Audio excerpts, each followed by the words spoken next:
the betting, the not so much anymore, is more down to my own fault. I need to get studying again to get the edge back. But yeah, it's a great product. I love the exchange. It's really, in my opinion, one of the better bookmakers, if not the best bookmaker out there.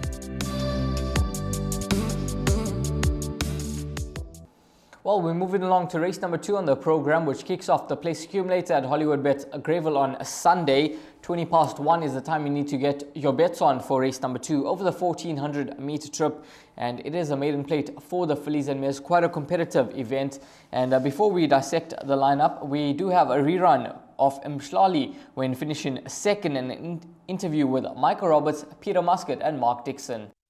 Then comes Joy to the World. Valeria's Dreams running on. Reefways down the inside with Mshlali. Absolute Stampede coming to the 200. Reefway is running at a DT. Behind that, Sea of Tears. But Reefway's hit the front over the last 100. I Got Wings at DT, but it's going to be Reefway. And Reefway won it by 2. Sea of Tears or Mshlali very close for second and third. And then a DT and Valeria's Dream.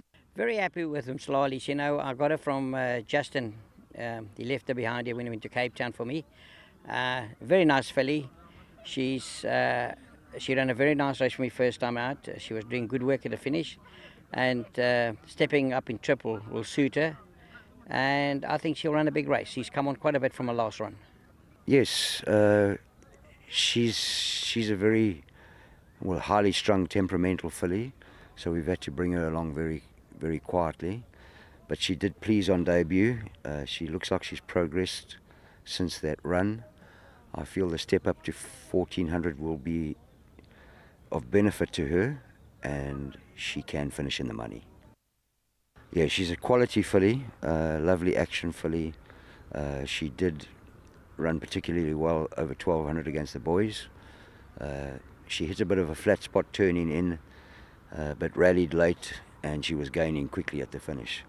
The step up to 1400 from a good draw is obviously very much in her favour, and as you say, I think she is one of the leading players in the race. Yeah, Maggie T, she'll enjoy the extra furlong, but she's very green. She was extremely green first time out, so we're just expecting to see decent improvement. Yeah, Escapologist, as you say, she ran a nice race first time out. She'll also appreciate that extra furlong. Been working very well. I'm expecting her to be in the money. Yes, she's potentially a very nice filly in the making. She's a tall, rangy filly with a lovely action. I think she's going to be more effective over a middle distance trip.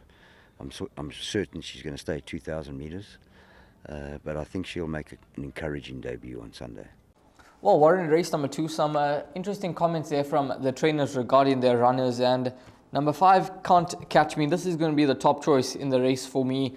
Peter Muscat trains, and he did mention quality filly, and she had a flat spot turning form, but she ran on powerfully in the closing stages, and he thinks that the 1400 will suit, and I'm certainly in full agreement with him. She's a 3-year-old daughter of Flower Valley, and I think the more that she steps up in trip, the more it's going to suit her. She's got a neat draw to contend with. She took on Open Company last time out, and if we just have a look at that run, she was far from disgraced, especially against a horse that did look to be a good thing in the lineup in the form of Umtombo Walwazi. He got the job done. And Can't Catch Me, she ran a cracker. If we just go on that penultimate form line, now the horse that ran second, Hold My Hand, has come through to win and run fourth in a Group 1. Winter Journey, Totally Rocks, has won twice, and Regina's Angel has come through to win. So that penultimate form line, I think, is strong enough to see Can't Catch Me in the winner's enclosure. Even if she didn't run second last time out, I think she'd still be a massive runner here. But with that run under the belt, she's going to strip a much fitter individual this time out, and I think she'll go close here. So she is my top choice. Healthy respect for horse number 11, La Pura Vida, who ran an absolute cracker on debut. She was green, and she ran on strongly in the closing stages of the race. She was a second behind Spirited Flight in the center of 2 horses with the racecourse experience, and she's a half-sister to Elysian Chief, so she's certainly a horse that I'll be keeping a very close eye on, and I think she'll run well as well.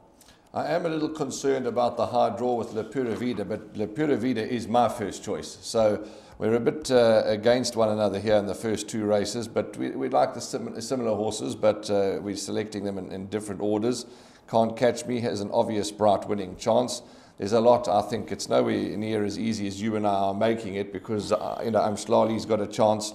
Zinikile, nice to have Pierre Stradum in town, certainly got a chance. That ran a close-up second last time, can go one better. Valeria's Dream, we're expecting improvement from. Escapologist, we're expecting improvement from. And the list goes on. Delilah's Gold, don't leave that out of your quartets, because that was an eye-catching debut. The high draws are concerned naturally. So it's a tough race, but I think after all is said and done, Raheel has told you that he likes number 5, Can't Catch Me, and I like number 11, La Pura Vida.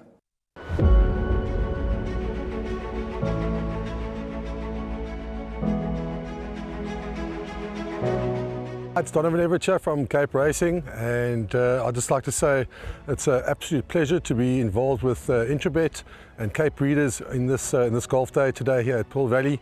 It's fantastic for the industry to see all the relevant stakeholders coming down and having a good time and networking, and it's exactly what the industry needs right now in terms of moving forward and recreating some positivity to take us forward into the next year.